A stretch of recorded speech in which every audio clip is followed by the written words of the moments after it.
Yeah, recording in progress. Is it okay if we record it? Yeah, it's okay for you? Yeah, that's fine. Good. And there will be people coming in, so I apologize. There will be this kind of ongoing ring of bells for some time, but then we stabilize. I think more people will come. So yes, welcome to the Institute of Radical Imagination, and for this iteration of the School of Mutation called Uncommon Ground, Art, Ecology, and De-Colonial Freedom. I'm very pleased to introduce to you TJ Demos, who is a professor of history and visual culture at University of California, Santa Cruz, and also director of the Center for Creative Ecologies. Among his latest books are Return to the Post-Colony in 2013, The Migrant Images in 2014, Decolonizing Nature, Contemporary Art and the Politics of Ecology in 2016, Against the Anthropocene, Visual Culture and Environment Today in 2017, and Beyond the World's End, Arts of Living at the Crossing in 2020, and this year he has published Radical Futurisms. TJ has also curated a few exhibitions. The one that I've been, the exhibition at the Nottingham Contemporary in 2015 called Rights of Nature, Art and Ecology in the America, which was, in my opinion, one of the few exhibitions that managed to mobilize the museum system into some kind of serious discussion about extractivism, about land grabbing, and environmental struggle in the global south. It has also created an exhibition with Reina Sofia on experimental independent film called Spectres, A Politics of Hunting.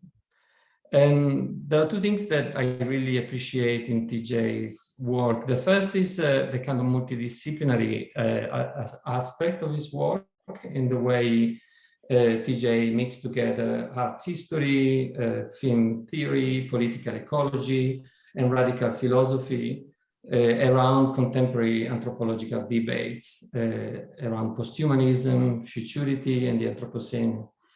And then the second thing that I really like is that there are some basic themes that are central in TJ's work, such as neocolonialism, the legacy of the African slave trade, extractivism, climate justice.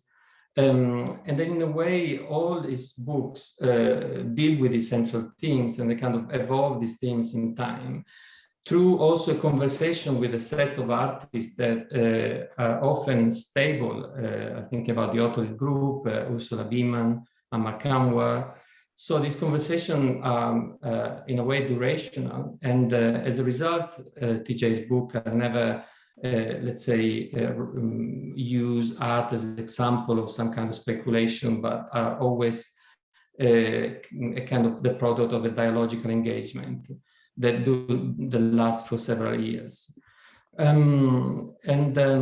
other thing that I think it's central, especially in his last book, the last book that I read, Beyond the World's End, is this attempt to create a kind of new vocabulary and to use art as a site of word making, as a site of speculative imagination for living otherwise, which is also the way in which TJ described, let's say, art practices, the kind of art practices they deal with.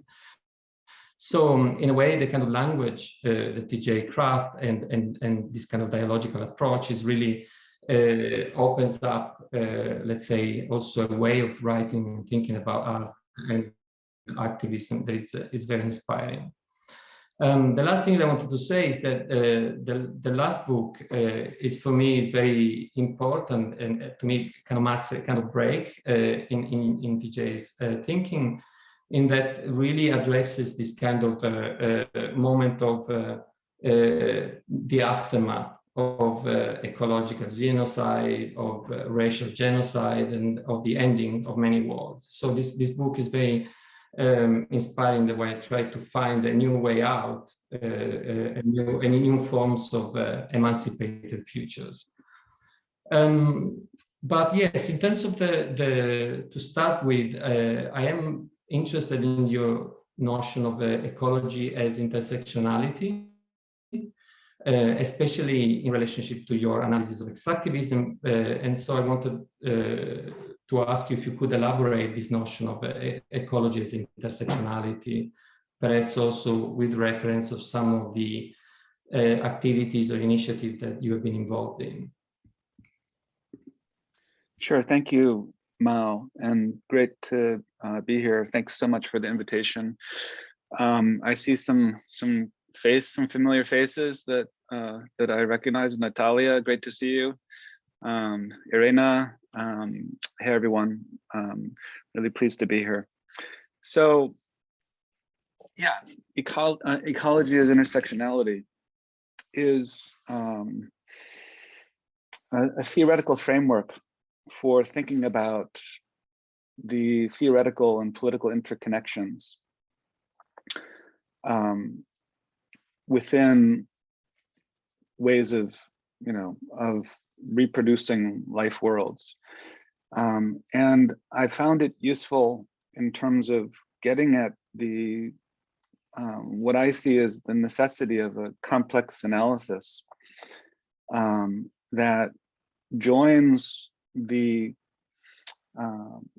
networking and connectivity that's already existing within ecology, right, as a science of connectivity between organisms and their environments, and establishes a link to this unfolding, this discursive and political unfolding of the concept of intersectionality, which is something that happens more within the history of social justice grievances and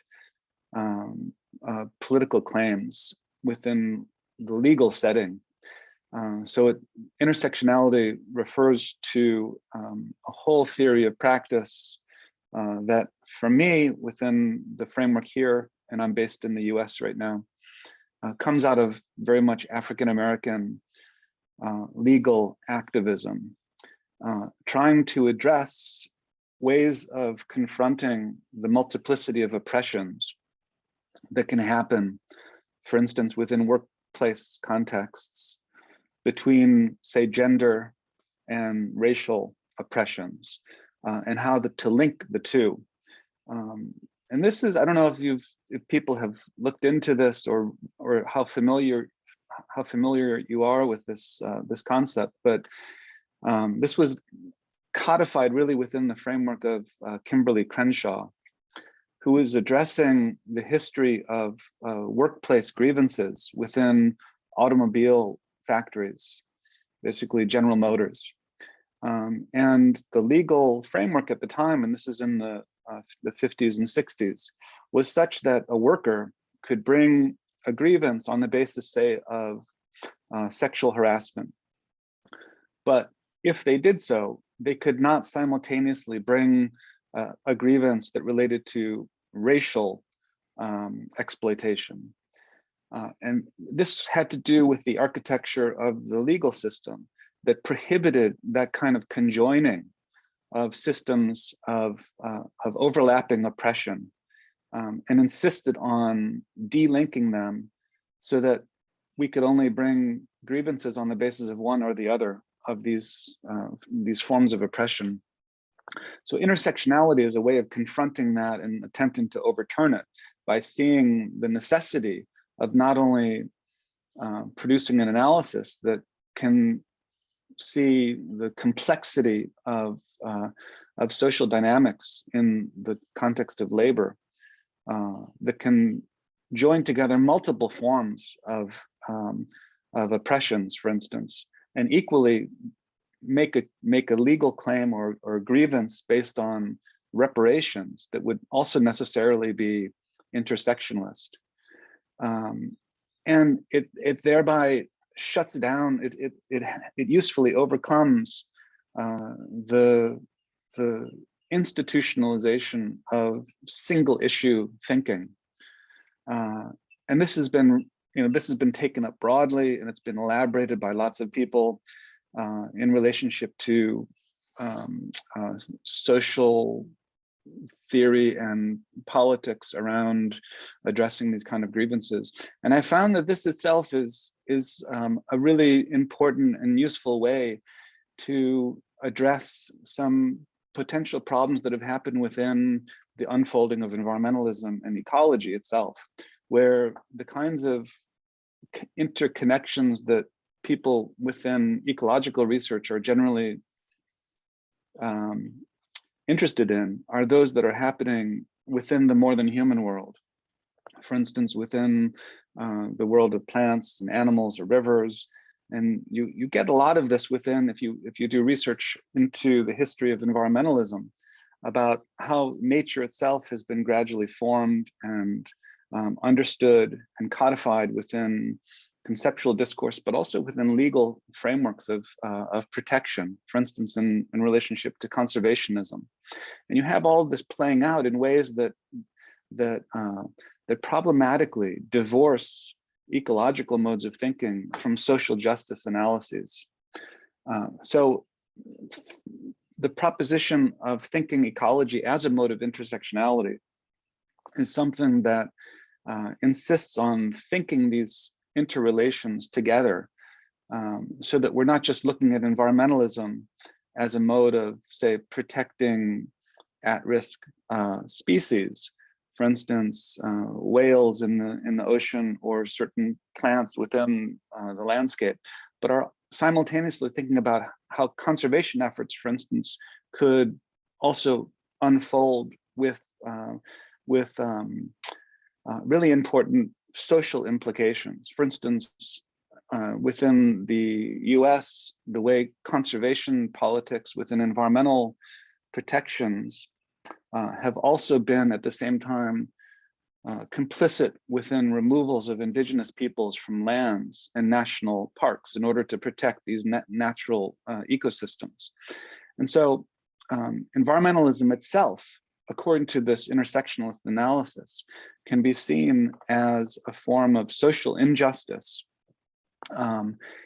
just as social justice politics can themselves be a way of avoiding questions of how forms of violence can, when we focus on them within the human world, can avoid questions in relationship to the more than human world. So basically, ecology as intersectionality offers, I think, it's a theoretical framework for developing our analyses that allow us to make connections between these diverse areas of experience. And that has led, in some of my recent work, to thinking about artistic examples where we see these kind of connections being made in works of art that I think are really important to think about these days, especially when we're dealing with a period when environmental politics increasingly is becoming very narrowly focused and narrowly conceptualized, for instance, in relationship to carbon in the atmosphere. So that there's a lot of types of emergency thinking and policy initiatives and governmental or intergovernmental attention focused on ways of addressing carbon mitigation or climate mitigation, but not looking at the wider context of social, or what we could call socio-environmental violence that depends on an intersectionalist analysis. So that the challenge then is not simply about how to address carbon in the atmosphere, but how do we address political and economic inequalities on the ground, and how do those correspond to each other and connect to each other. So ecology as intersectionality is bringing environmental thinking together with social justice thinking, and creating something that is necessarily comprehensive and complex and interdisciplinary in that sense, because as some people say, we don't live single issue lives. Really, the world of social life is inherently complex and intersectionalist. So that demands a kind of thinking that avoids these narrow or these abridged methodologies that are nonetheless playing out in lots of different arenas these days. So sorry, I'm elaborating in kind of an abstract and theoretical way, but maybe Mao, you have some more specific questions about this. Yeah, no, it was really interesting actually to follow your framing in relationship to the theories of intersectionality. And no, my question is that, I mean, the thing that I appreciate about your work is the way you bring together, for instance, under this framework of ecological intersectionalism, both let's say the activities of kind of pure ecological activism, for instance, in the field of indigenous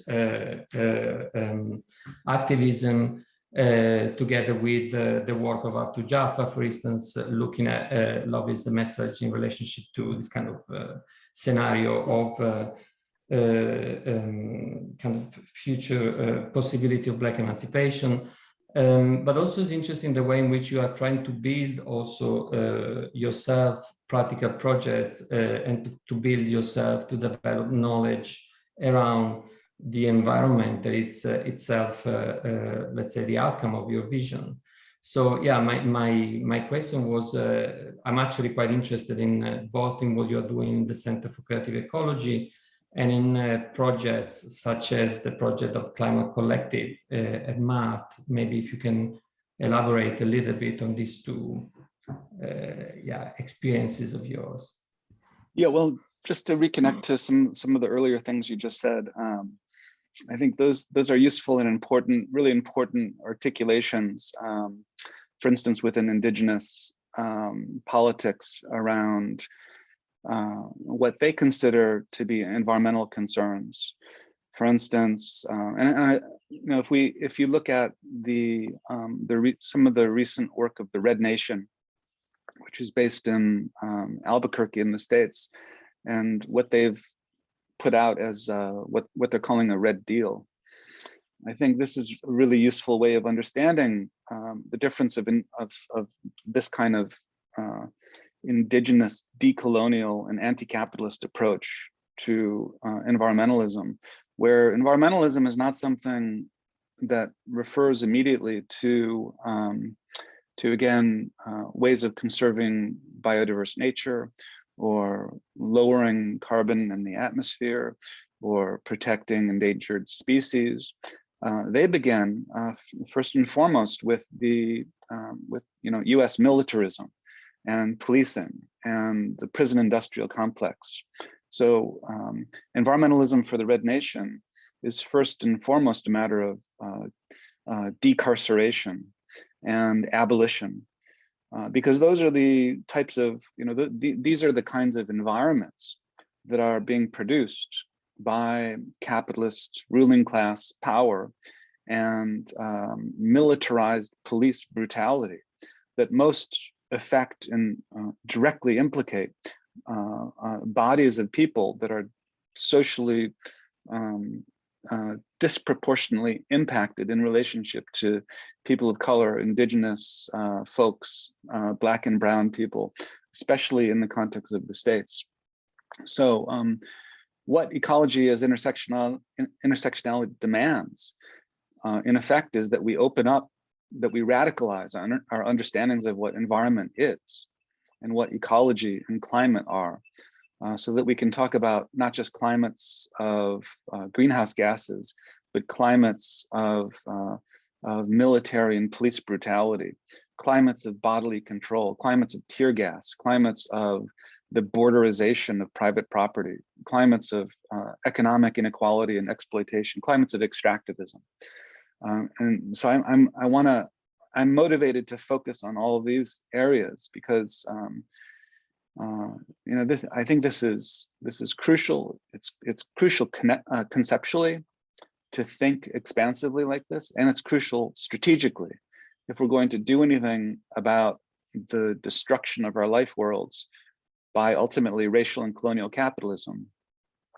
We have to connect the struggles, and we can't have narrowly conceived understandings of what environment is, or else environment itself becomes something that's seen as a concern of like upper middle class liberal white folks, right? That would be strategically detrimental to any kind of emancipatory action. So decolonization and abolition as well, from an anti-racist and Black liberationist perspective. These are really crucial to show, what climate emergency looks like. That is not the emergency of carbon pollution, but rather the emergency of the uneven exposure to death, to arrest, to incarceration that is occurring amidst cycles of beyond grotesque economic inequality, wealth accumulation, extractivism, especially within these sacrifice zones, which are so often indigenous territories that are that include communities who have been dispossessed from their lands, but also especially in the global South. So this is the kind of material that we're interested in investigating within the Center for Creative Ecologies, as well as within the SMOT Climate Collective. And it involves, like that project in Lisbon with the Climate Collective is currently unfolding. It's a year-long programming initiative where we're attempting to bring discussion and visibility and different kinds of programming events to people who are looking at this wider entanglement of social ecology or political ecology in relationship to decolonization and abolition, that takes as its premise, like how can we move from climate emergency to climate emergence? And what that means is climate emergency is right now, it's such an enormous topic and motivator for environmental activism. Like we know Extinction Rebellion, groups like Climate Mobilization, lots of others, 350.org, are focusing on getting governments to acknowledge a climate emergency, right? This is happening, it's entering into global climate governance in relationship to COP26, which is upcoming in Glasgow in November. It's an ongoing project of Extinction Rebellion and other organizations. But of course, you have to ask, what is the climate emergency that they're talking about? Typically, the climate emergency of Extinction Rebellion and Climate Mobilization and 350.org and Greenpeace and Sierra Club has to do with these type of scientific research that's elaborated in the IPCC, the Intergovernmental Panel of Climate Change. It's a UN convened body that's very, scientifically technocratic in the sense that they're defining climate emergency as something that will happen in the next decade or so, as our society crosses over these tipping points, bringing us to a cascading of environmental disasters. And so climate emergency is very much in the near future. It's happening now, but it's really in the next 10 years. It's critical to act. This is the demand, say, of Extinction Rebellion. But for many other people and communities, the emergency is something that goes back hundreds of years. The climate emergency, the real climate emergency is something that happened in 1492, for instance. It's something that indigenous peoples have been living with and dying with for hundreds of years in relationship to indigenous genocide, in relationship to transatlantic slavery. So I'm interested in groups like Wretched of the Earth, which is a UK-based climate justice and racial justice collective that's trying to bring these questions to confront this kind of very forgetful climate emergency politics that that overlooks that large history in the way that current forms of environmental violence are building upon hundreds of years of social and political violence that also had its environmental impacts. So the climate collective then is trying to complexify and thicken and deepen our historical understanding of what climate emergency is, and then ask what kind of emancipatory climates can we envisage and work toward bringing into being that are based within that longer perspective, that historical perspective. And again, this has to come out of, it has to be based within decolonization, within abolition, and within anti-capitalism. That's crucial for any kind of emergence or futurity of emancipation or liberation. I would argue this is the only way that something like that could happen. It has to be a socially just eco-socialism or anti-capitalist eco-futurism. This is what we're working toward within the climate collective. Great, thank you. I want to ask you another couple of questions, and then I'm gonna open it up to discussion. I'm sure a lot of people want to ask you questions.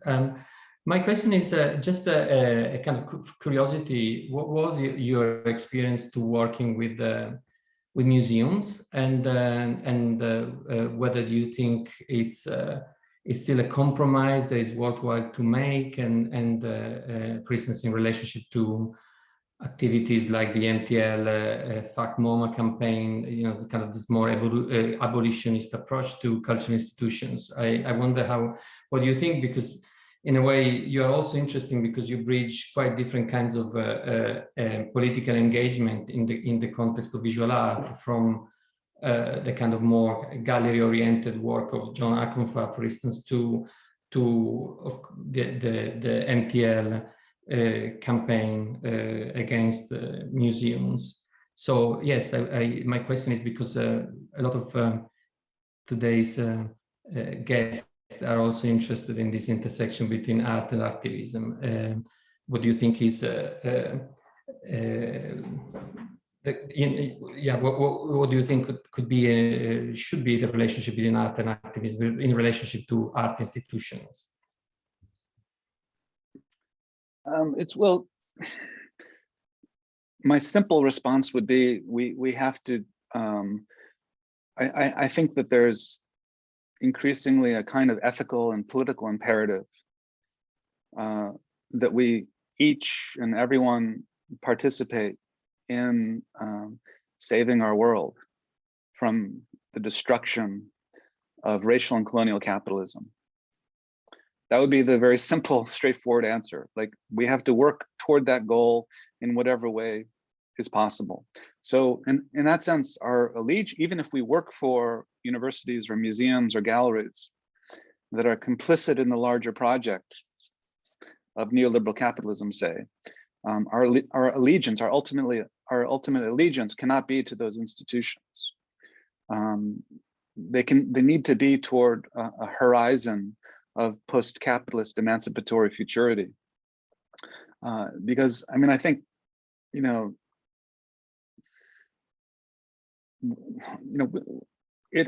everything points to the fact that we're headed toward a very bleak future in relationship to if we understand climate breakdown in all of its complex dimensions, these things are already happening in ways that are killing hundreds of thousands of people annually. I'm just reading Andreas Malm's book on Corona, climate, chronic emergency, and war communism. It's an interesting call to arms in terms of how we should understand our present convergence and what we need to do to contribute to fighting it and overcoming it. So that the more complex answer is that, well, how do we deal with these extensive forms of complicity within these institutions? Does this call for an immediate exodus from institutions that are based within these cycles of, say, financial extractivism? And I don't think that that's really possible. And I've been following, I don't know, I hope people have been following the Strike MoMA initiative that's part of the, this artistic and activist mobilization around the Museum of Modern Art in New York, which begins with pointing out how their board of trustees is part of a network, basically of corporate globalization, with financial ties directly into fossil fuel capitalism, into the prison industrial complex, private prisons, into police support for policing, connections to extractivism and mining in the global South, to the maintenance and profiteering off of the massive debt in Puerto Rico, Israeli settler colonialism and the recent bombing in Gaza, connections to the privatization of education, and the support of conservative politicians, including many Trump supporters. These are all people on the board of trustees at the Museum of Modern Art. So what your question is, another way to put it is, how do we relate to a museum if it's under those conditions? And what do we do if we're already working for institutions like this that are networked into what we can call, broadly speaking, racial and colonial capitalism? Certainly where I work at the University of California, there's all sorts of connections to extractive financial industries. And so I think we have to have a complex and generally oppositional approach to these institutions, where we're working toward their abolition and or their structural transformation, so that they're no longer operating in that way. In other words, we have to imagine a completely different form of life, with institutions that support welfare, the common good, ways of cultivating ethical relationships, and basically kind of an entirely different common world that we can believe in and will support forms of emancipation in the future. To get a little more specific, that means it could involve supporting programming around the conceptual terms of that transition. It could involve supporting programming in relationship to decolonization and abolition that are not simply appropriations of those politics and their co-optation for neoliberal ends. It could mean supporting labor movements that are striking against these institutions. It could involve challenging the economic basis of universities and museums and the way in which they're structured around mobilizing student debt for trustee profiteering. It could mean making artistic projects that are posed toward supporting antagonism toward these kinds of economic and political interests. I hesitate from calling for one simple thing. And for instance, in the Strike MoMA discussions, there was one discussion with Fred Moten and Stefano Harney that you can find online. Stefano and Fred, who have written a lot of important material, including their book, The Undercommons, supports forms of what they call fugitivity, or basically a kind of exodus or a withdrawal. Like, how can we withdraw? The question they're asking is, how can we withdraw from places like the Museum of Modern Art? And how can we refuse to do anything that breaks the strike against the Museum of Modern Art? So how can we do anything that refuses to be complicit in the breaking of the strike? And it was a really interesting discussion that you can watch with the Strake MoMA folks. But they didn't really get into some of the thorny complications of their position, which is, for instance, Fred Moten has a job, a 10-year job at New York University. Like, what about addressing how he negotiates that complicity within the system? I'd like to hear about this. And this is absolutely not a criticism of Fred. It's just like, I think we have to push the conversations further so that we're sharing our experience about how we live with these profound and profoundly disturbing contradictions, and figure out ways to live otherwise. Like, these are the, I think, important conversations that we need to have, including the demands for a politics of withdrawal. But how can we think complexly about that without subscribing to a politics of purity that is ultimately unrealistic, because we still have to live. We have ourselves to support. Many of us have families to support, or others that we're within networks of dependency.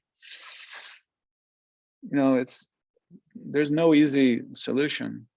I'll just say one last thing. I've come to the conclusion that it's not enough to be radical content providers to extractive industries like universities and museums, that we have to join social movements outside of those institutions and try to build power to challenge them. And so that's something that I've become very dedicated to in my own context. And this is a kind of lesson of Zapatismo as well. Like the lesson that I'm thinking of is yes, let's support the Zapatistas. They provide an amazing model of what they're doing in terms of indigenous, decolonial, indigenous sovereignty within the context of a neoliberal extractivist Mexican state. But we can't just be allies of the Zapatistas. We have to become active. We have to build power. We have to create our own context for social movements and opposition wherever we are. And I think that's really crucial. Where I am in Santa Cruz, this involves being a member of the Democratic Socialists of America, or DSA, which is the most significant anti-capitalist, socialist, and even communist organization within the Santa Cruz area. There are other organizations elsewhere, but for me, I think I found that this is really necessary. Great, thank you so much, TJ. Thank you for the articulation of the complexity of the issue of engagement and activism when we work within institutions. I really appreciate that. Let's open it up to questions, and then maybe we can go back to talk about the Zapatista at the end, which is just a more of an informal conversation, perhaps. Does anybody want to ask a question?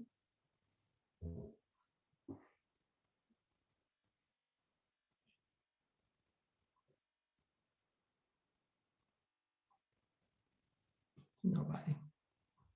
I'll say something. I can jump in. Hi, thanks so much for the talk. I guess I'm curious. I understand the idea of creating this sort of antagonism in these institutions, but I wonder what you have to say about, I don't know, or think about like starting, I guess, new institutions, or what would be the basis of these kinds of new institutions that could exist, or that could kind of come from perhaps these same values. I'm just curious if that's something that's on your agenda or that you've been thinking about. Absolutely. There's lots of opportunities to do this. I'll give you a couple examples of, like, again, local stuff in Santa Cruz, but I think even though Santa Cruz may be a very small and in some ways provincial place, I think this stuff is happening everywhere, and it can happen everywhere. But in Santa Cruz, there's a few organizations that are part of the construction of new institutions. One is the Anti-Fascist Defense League, for instance. That's one that's recently been started up against the spread of fascism within the states, and it looks for and attempts to identify and share knowledge about these formations within our local context that could be, literally matters of white supremacy, but also they can have an eco-fascist element to them, where, for instance, there's a big process of gentrification based around wealthy real estate speculation and development projects within Santa Cruz, which is coastal California, and at the same time, there's a long-standing and in some ways growing houseless population of people, and you see within this realm that a certain form of class inequality opens up and is directed at those who are impoverished, who are dehumanized and relegated to waste in certain ways. And this happens within political discourse in the city. And it can result in forms of vigilante violence. So this is a kind of ongoing form of class war that can also have racialized and gendered components to it, when people who are houseless are dehumanized in ways that correspond to white supremacy or racist violence, sexist violence. And so another formation of a new type of institution is an institution called Sanitation for the People. This comes out of community activism, a certain kind of anarchist mutual aid basis. It happened during Corona, so there's also an element of that. It's basically people stepping in to deal with forms of waste within our community that also take on a political dimension in challenging the terms of ecofascism and the dehumanization of houseless people. So it's simultaneously a form of solidarity, of mutual aid, and politicization around class-based issues. So I think institution formation is crucial and happens on a grassroots level and connects deeply to the contradictions of what it means to live within racial and colonial capitalism on a local basis. And there's challenges that come with this as well, that we're all thinking about here increasingly. One is like how do these kind of mutual aid systems of institution formation avoid falling into a kind of volunteerist economy that's doing the work of the state in ways that fulfill a kind of neoliberal charity function.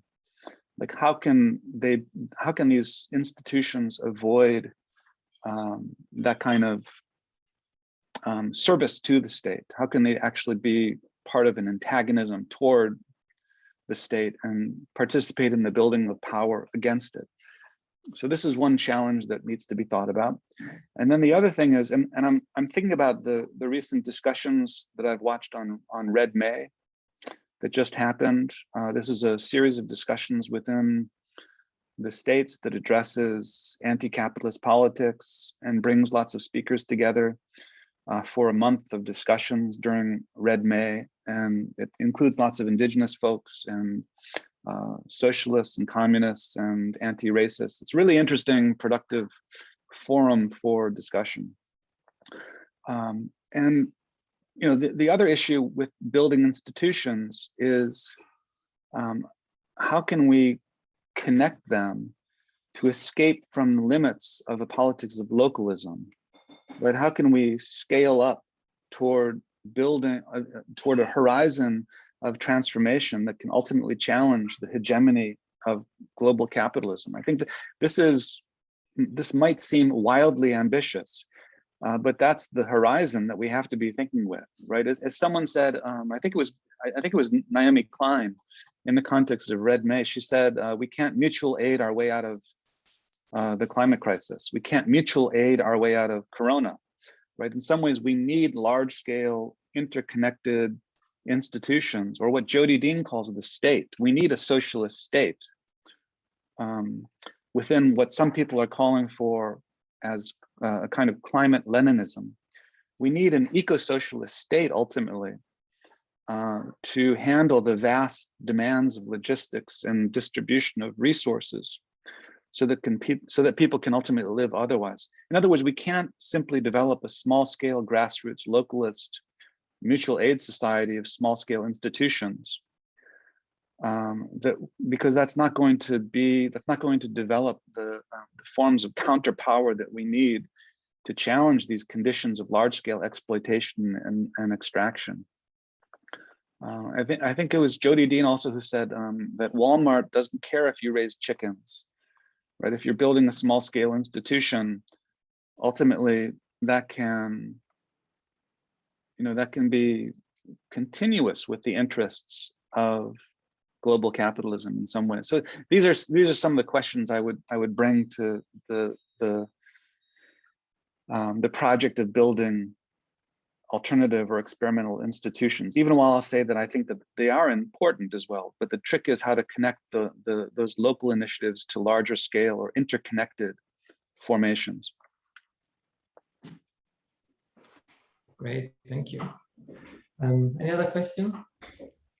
Yeah, I had a question that might also relate to what was said before. I was wondering in how far, although I'm aware that that's not like a debate that exists everywhere, or not a reality everywhere, but I was wondering in how far like state-funded institutions can be also a space where those discussions happen, or what also might be the problems with that. But if we speak about obviously like welfare states, like the idea that money goes into museum as well as a way of saying, okay, this is a public institution that's there for, building public knowledge and a common good, basically. What do you think about that?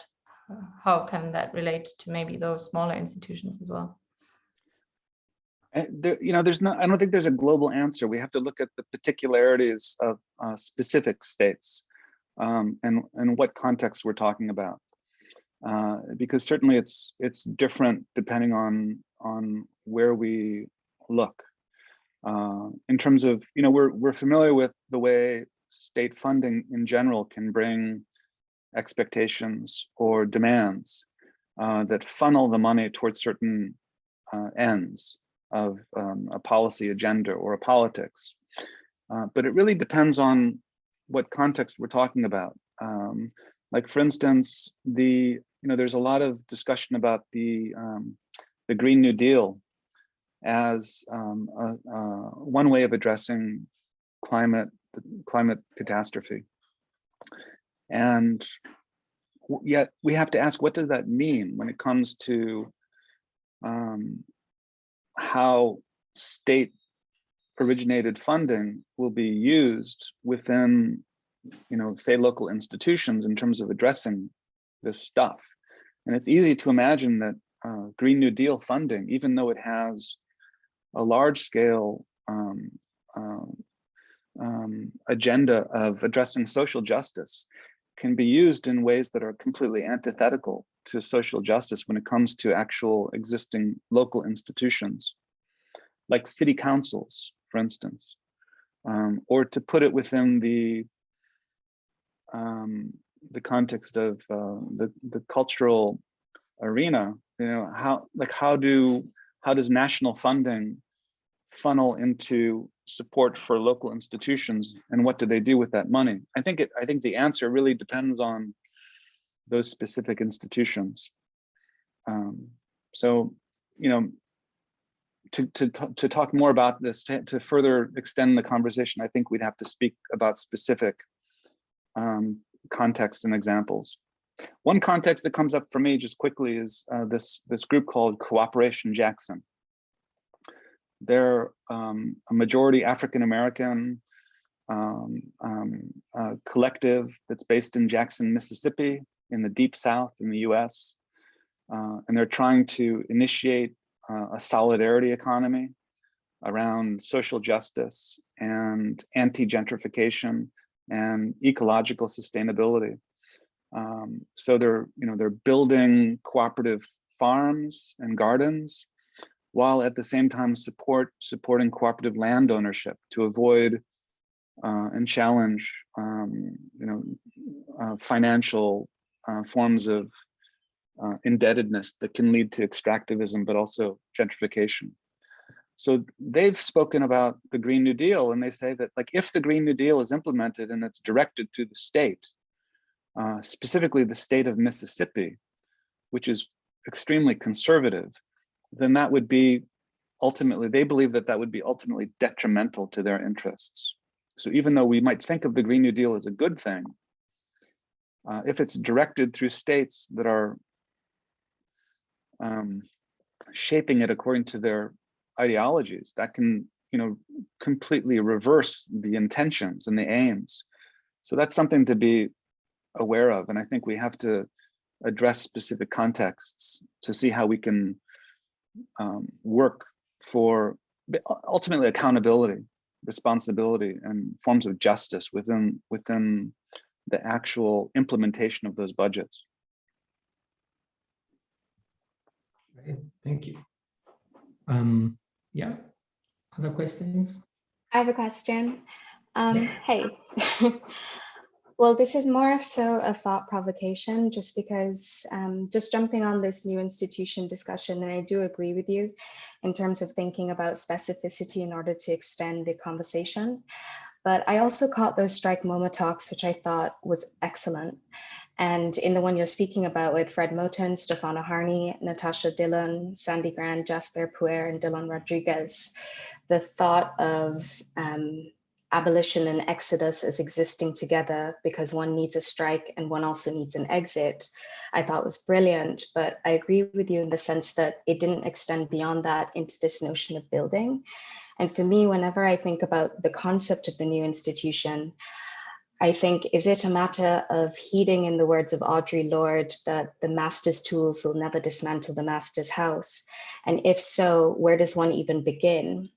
Because immediately when I think about the new institution, I think about the means and ways one would live together and questioning what it means to be a collective and to live in the family home or to exist with others, to just be in a classroom space with others. And that's difficult because to be with other people means a constant negotiation. And what the institution provides is a system, a systemization, an organization, but one that never allows for the realm of contingency and conversation and the person themselves.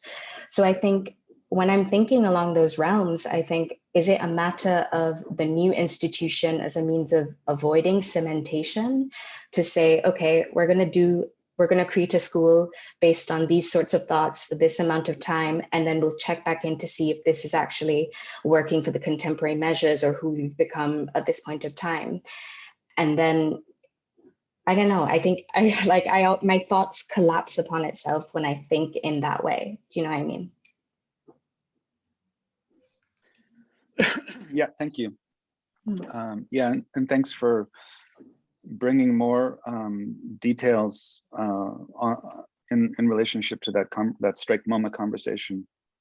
I think, if you look at the term institution, it has some different meanings built into it that are themselves potentially contradictory. Right, there's the institution that can be a form of sedimented practices where it's difficult to change.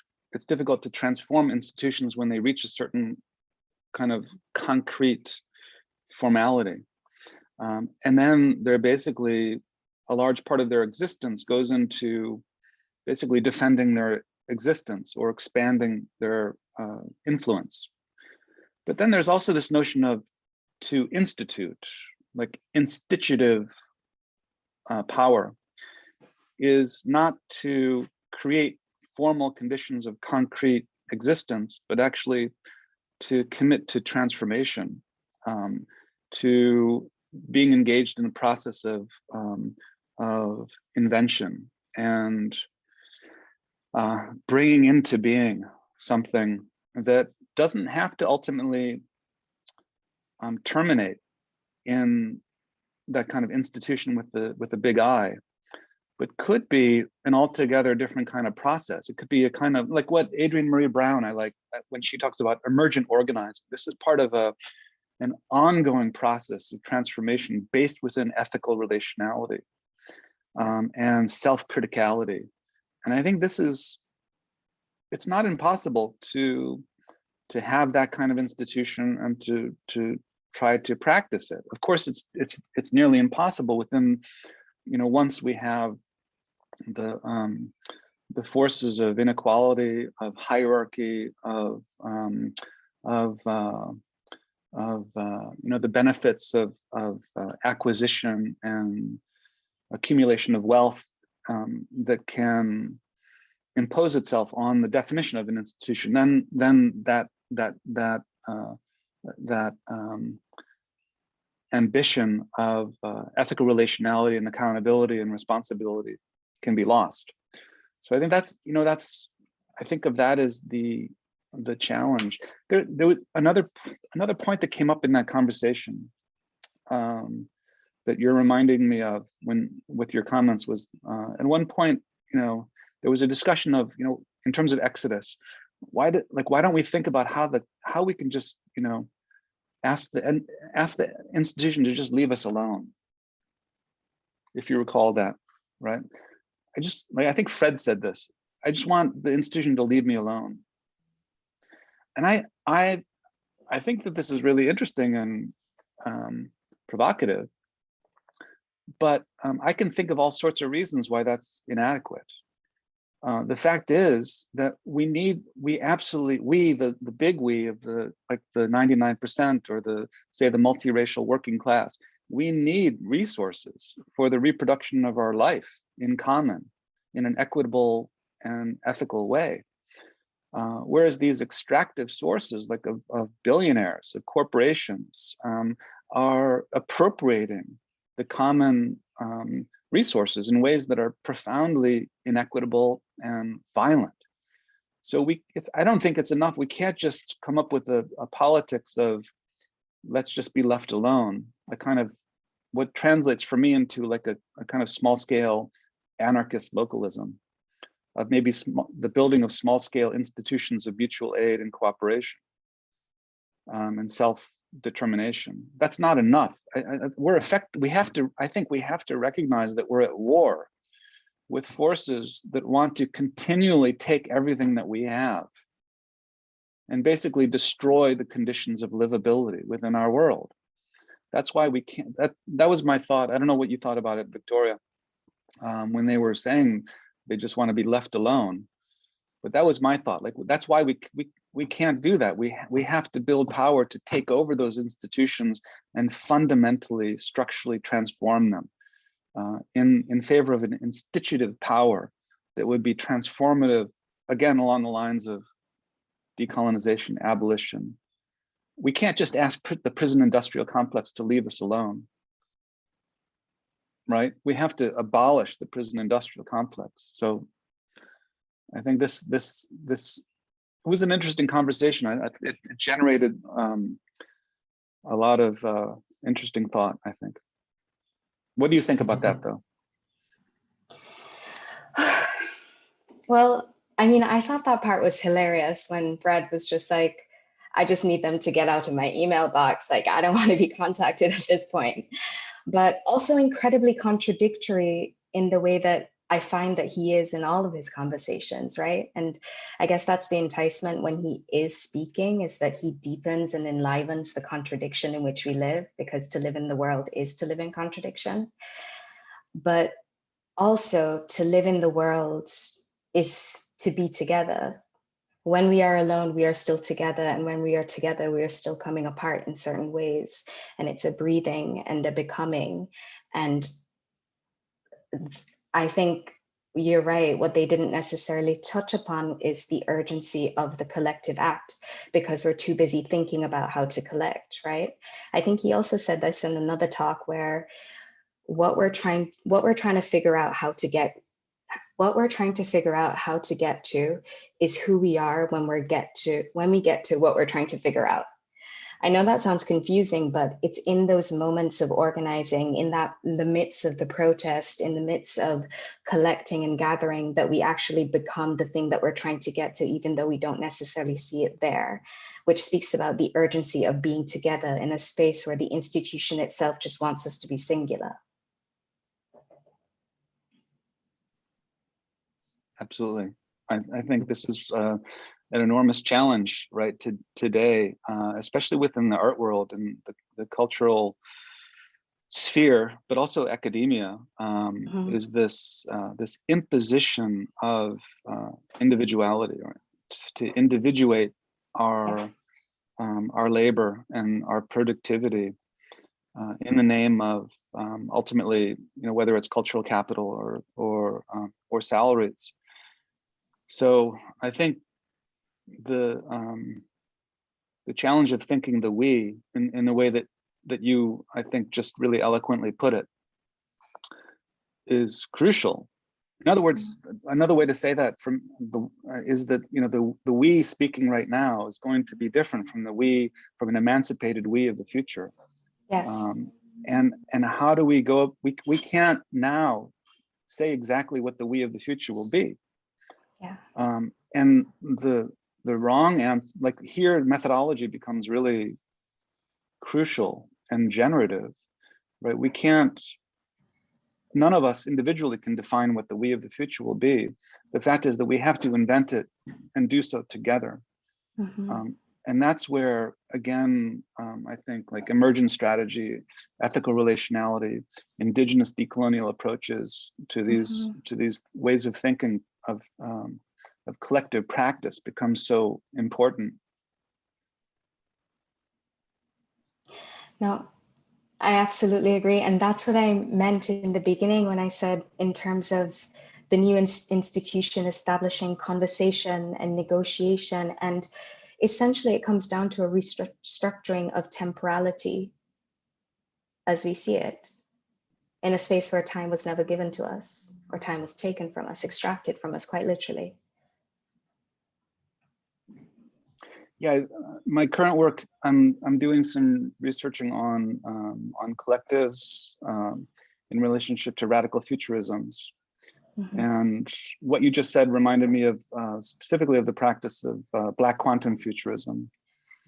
That they're a Philadelphia-based collective doing really interesting work, and including lots of writing, lots of theoretical, imaginative elaborations on temporality and ways of thinking about Black liberation through temporality. And you know, many indigenous thinkers are also very aware of the colonization of time, and to think about like composing an emancipatory future, we have to consider ways of escaping from ultimately the capitalist domination of temporality. And this is, you know, this is happening quite literally if you think of algorithmic governance or predictive forms of predictive futurity. In so many ways, our time is not our own. Black quantum futurism says we're, you know, Black people are trapped within ghettos of temporality. Indigenous people are banished to pastness, right? White future is white. These are all, you know, different ways of describing how time itself is political, and we have to, that has to be part of our any kind of emancipatory thinking, how to liberate time, how to develop collective practices around chronopolitics in order to liberate time and invent and begin to realize emancipatory futures. For me, just to say a little bit more about that, I think it's again, it's crucial to connect futurity to history. I think we can only think about the future in ways that are not like escapist or beginning with a tabula rasa. We have to begin with what, say, Walter Benjamin called the traditions of the oppressed. Temporality has been mangled by racial and colonial capitalism in all sorts of ways. And I think it's crucial to recognize that these are the areas where the most emancipatory and interesting forms of futurity are being imagined and thought about, coming out of like deep confrontations with the colonization of time that came out of indigenous genocide, or the kinds of temporalities that emerge from confronting the pasts of transatlantic slavery and racialized temporality. Yeah, I think this is a really crucial area, and it's equally crucial if we're going to build some kind of emancipatory we, that those of us who come out of a dominant white formation think very critically about how abolition ultimately must extend to the abolition of whiteness as a divisive category of identity that's being used to oppress people on an ongoing basis in different ways all over the world. So how can we develop forms of solidarity? This is ultimately, coming back to this question of we and ecologies of intersectionality. How can we develop forms of solidarity that are based on a kind of multiracial working class formation that's explicitly anti-capitalist and also decolonial and abolitionist? I think some of the most interesting political thinking is happening in this area, by the way. For instance, like people like Sharice Burden-Stelly, I think her work is really fascinating, recovering the history of Black communism in the States, or what the Red Nation is doing around when they claim that indigenous people have always been communist. I think this is amazing. These kind of, as well as eco-socialism, these are the intersections that I think ultimately we have to be looking at and talking about and thinking about. That's great, TJ. In relationship to this, I think I would like really, yes, to go back to Zapatismo, in the sense that with the Institute, we are creating this project with the Zapatistas who are coming to Madrid in September, with a contingency that's mainly made up of a big part of indigenous and women, from what I understood, but Natalia knows more about it. But what's interesting for me, what we are trying to do with the Institute, is to create this kind of link of international solidarity and transnational conversations.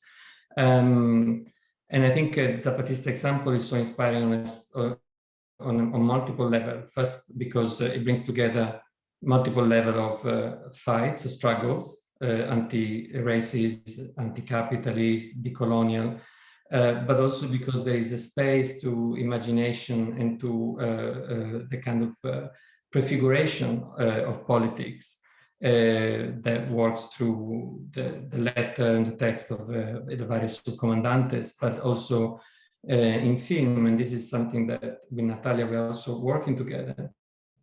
And that's my question to you is, what was your experience of being in that community, precisely in relationship to this possibility of creating comparison or mediation between zones of autonomy within neoliberal states, possibility of creating this kind of translation, mediation, but also in relationship to the relationship between aesthetics and politics. Did you think there was a specific, you talk about the aesthetic of autonomy, for instance, in a conversation that you had with Natalia.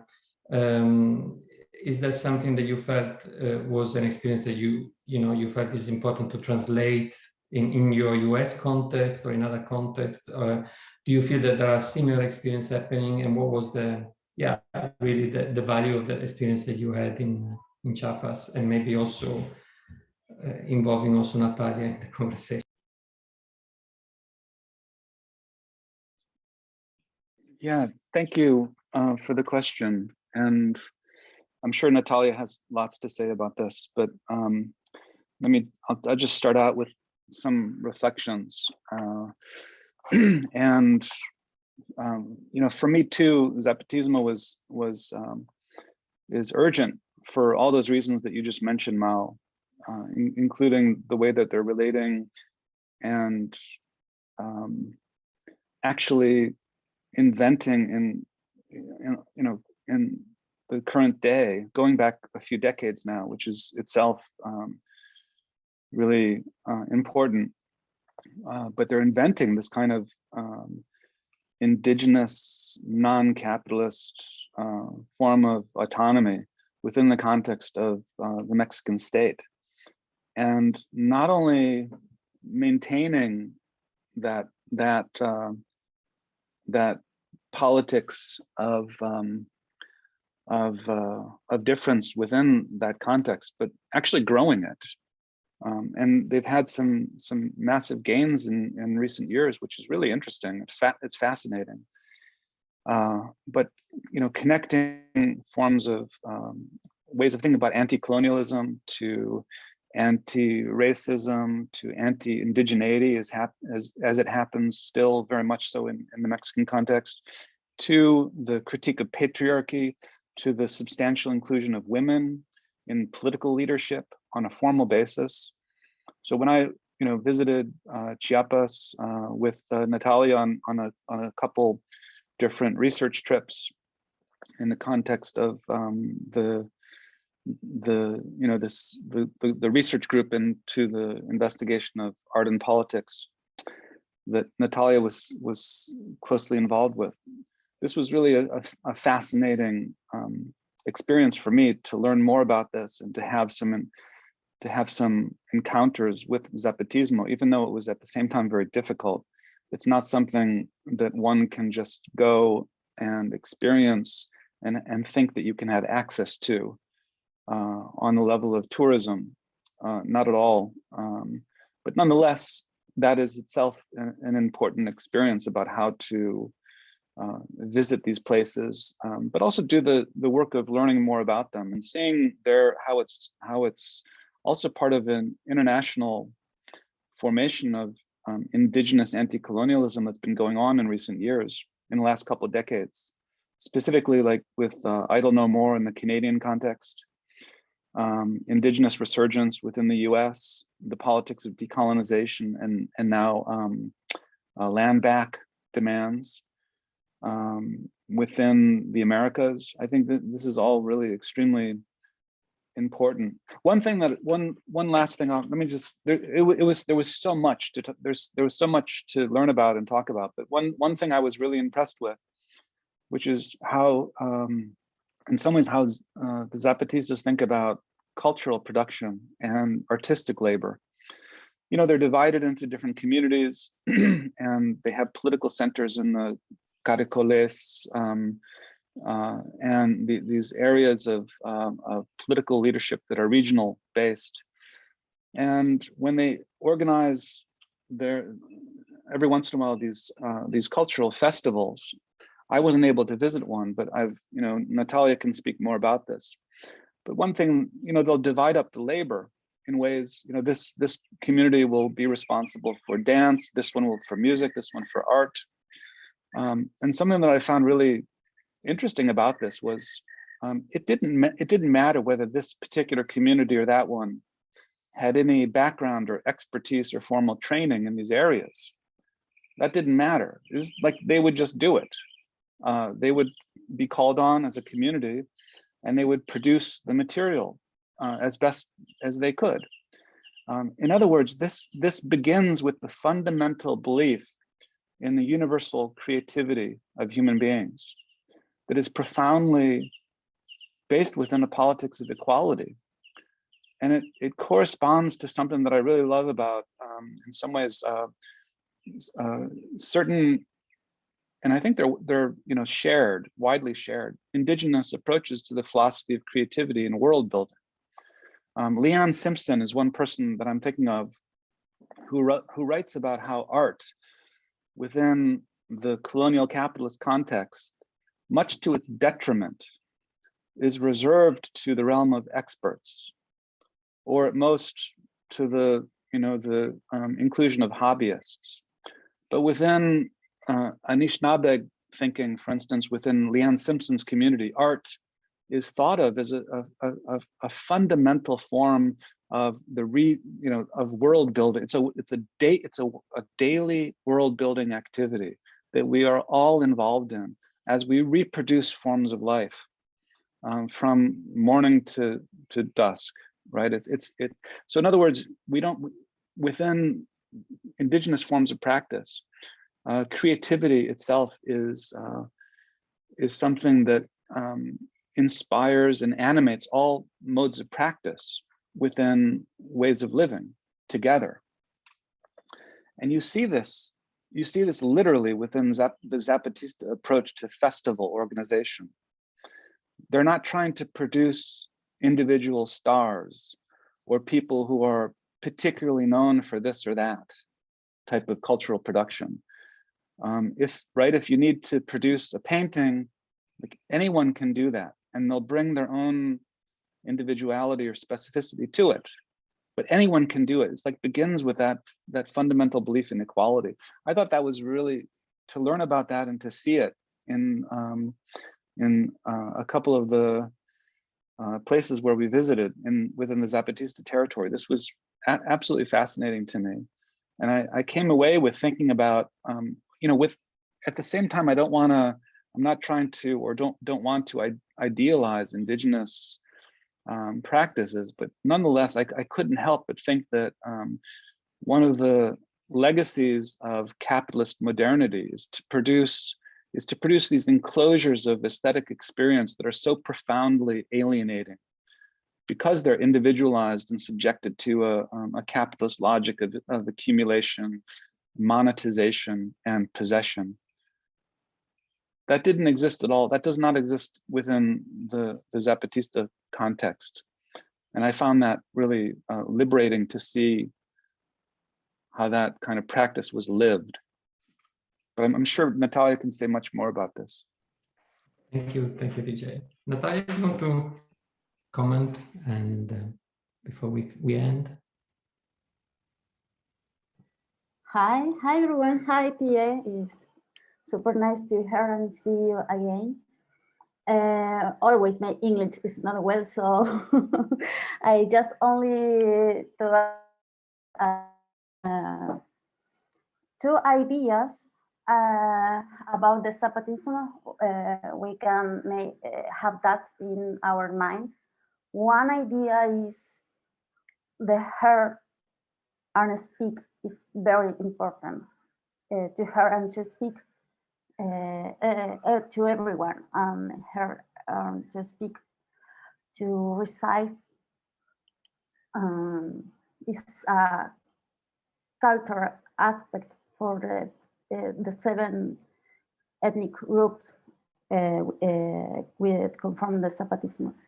And the other idea, I think, is transform the I, the self, into us. Is think about the we. I don't know, but these two ideas, the hear and speak, transform the self into us, maybe can conduce our projects, our relation with the institution, our relation with the future.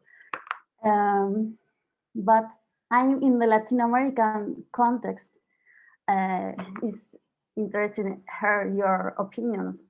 For me, it's very curious because the institution and the academy is not very strong. We need to build from zero practically. So it's interesting to hear others' experience in other contexts.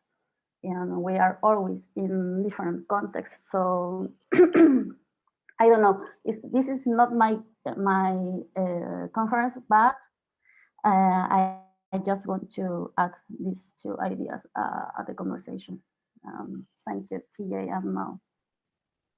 Thank you, Natalia. Well, I think we we've been, TJ's been with us for 1 hour and a half, and you've been incredibly generous, TJ. Thank you very much. Very inspiring, very, yeah, enlightening, and yeah, and direct. And thank you for, yes, for this long conversation, and for the work you're doing, which is it's inspiring for us here in the UK and around the various parts where people are located. And yes, so thank you very much. Can I just, before we end, can I just follow up on what Natalia said briefly? Yeah, sure. Yeah, sorry. Because one thing she was saying that it reminds me of the importance of within Zapatismo of listening and speaking, and that really focuses on the importance of language. And of course, Natalia is doing her best to speak English right now, which isn't totally fair to her. Right? Ideally, there should be translation. But that also reminds me that one of the other really fascinating things that I learned about in Chiapas was the formation of an indigenous university that was dedicated to local indigenous languages like Tzotzil. This is absolutely crucial to reclaim a sense of indigenous futurity, to build institutions that serve, the interests of emancipation, partly by refusing to continue to practice a kind of linguistic domination of indigenous people, whether it's through English or through Spanish. And that was like, we visited the indigenous university in Chiapas. It was in San Cristobal de las Casas. It was extremely inspiring to see institution building in the act, unfolding within a commitment to revitalizing indigenous languages and granting them institutional resilience and durability. I think that's a very important aspect of the desire to build new worlds. Like, in the Zapatistas, of course, say we want a world in which many worlds fit. Extremely important. And then the other thing is, Natalia talked about the we, right? The significance of the we within Zapatismo. And I was trying to get at that as well. It's a different kind of epistemological and ontological experience to be so, to develop living institutions and forms of practice within everyday life that are so dedicated to this sense of the we.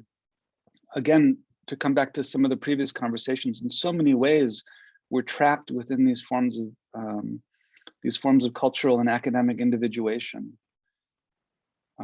So that also is a question for me in terms of developing ecologies of intersectionality. Like, how can we form and compose collectivizations in ways that are that have a form of political solidarity within them, that are dedicated to multiracial formations of oppositional practice, and that are also part of a wider, more than human world. So how can the we that Natalia is talking about, how can that be not anthropocentric, but also a multi-species we? And I think this is really important, and there's lots more to say here about like traditions of buen vivir, or living together within a space of communal reproduction that also has a very important element within indigenous practices of living. And I think that's something else that we need to think more about and figure out ways to connect to, so that we can avoid reproducing these institutions of individuation that are so alienating and extracting within our own contexts. So sorry, just to elaborate a little bit more on Natalia's points, I think they're really important. Thank you, TJ. Natalia, do you want to add the last word in Spanish that I can translate to conclude the...